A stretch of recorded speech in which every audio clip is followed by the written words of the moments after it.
It begins with silence. Then, the satellites go dark. In a single night, Europe realizes Putin's next strike isn't a rumor, it's already in motion. For months, Western intelligence has warned that Russia is preparing for something far bigger than Ukraine. Not just missile strikes, but a direct move against NATO's eastern flank. Vladimir Putin himself has hinted that Russia will act decisively if the West dares to interfere. Now, the question haunting every capital from Warsaw to Washington is simple. Is NATO actually ready? Or are we just days away from a disaster no one can stop? Hour 1. The silence before the storm. It starts with cyber warfare.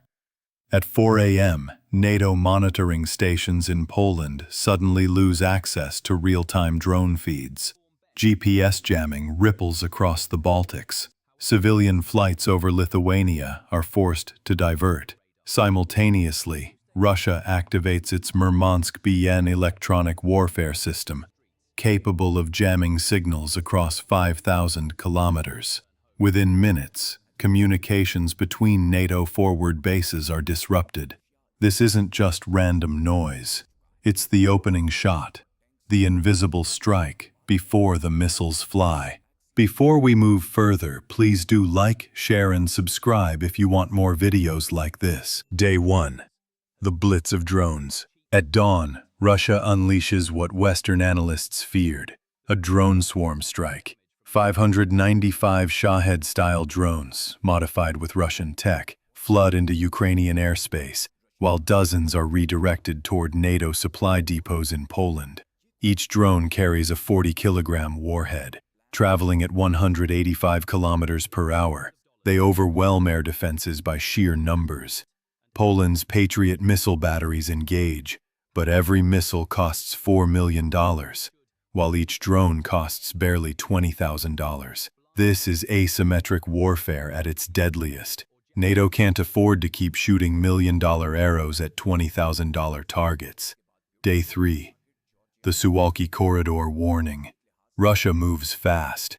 Its armored units begin exercises near the Suwalki Gap, a 65-kilometer corridor between Poland and Lithuania. Why does this strip matter? If Russia seizes it, they can cut off the Baltic States from the rest of NATO. Estonia, Latvia, and Lithuania would be surrounded, vulnerable in days. NATO scrambles 7,000 troops under the enhanced forward presence. But compared to Russia's 30,000 men stationed in Belarus, it feels like bringing a knife to a gunfight. Week 2. Escalation or bluff. By the second week, Russian missile batteries, Iskander M systems with 500-kilometer range, are spotted in Belarus. Their warheads can carry high explosives or tactical nuclear payloads. At the same time, Russian Navy units in the Baltic Sea simulate blockades around the ports of Klaipėda and Gdynia. NATO analysts call it the dry run for an actual invasion. Washington responds by deploying F-35A Lightning II jets to Poland and sending an additional 10,000 U.S. troops under Operation Atlantic Resolve. But here's the chilling truth. NATO's rapid response time is 30 days. Russia's window to strike is 7 to 10 days. The math doesn't look good for NATO. Month 1. Political chessboard. Behind closed doors, panic spreads through NATO capitals. Germany fears direct retaliation on its soil.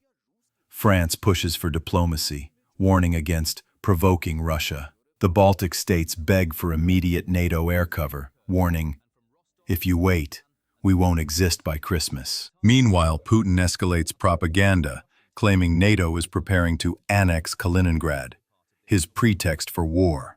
The Kremlin knows. Divide NATO politically, and you don't need to defeat them militarily. Russia's playbook. Strike first with drones and missiles, overwhelm defenses, then move armor into the Suwalki Corridor. Force NATO into a dilemma, fight a war with Moscow, or abandon the Baltics. NATO's dilemma. NATO has the power. 3.3 million active troops across member states, 14,000 tanks, 20,000 aircraft, but no political will to use it fast enough. By the time leaders debate in Brussels, Russian armor could already be rolling.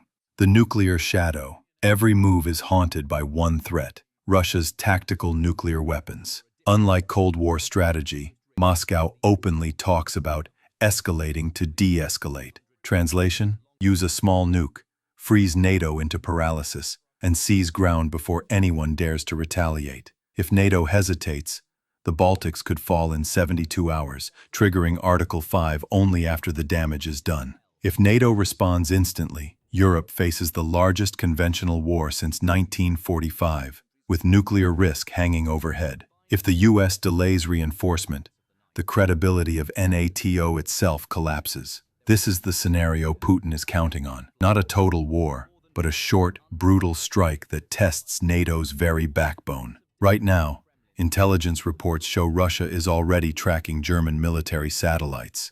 At the same time, Putin warns the West, any aggression will be met with a decisive response. The timeline is shrinking, the target is clear, and the world is asking the same question. When the next strike comes, will NATO stand united, or will Putin shatter the alliance in just days? What do you think will happen next? Let us know in the comments. And don't forget to like and subscribe for the latest updates on this unfolding crisis.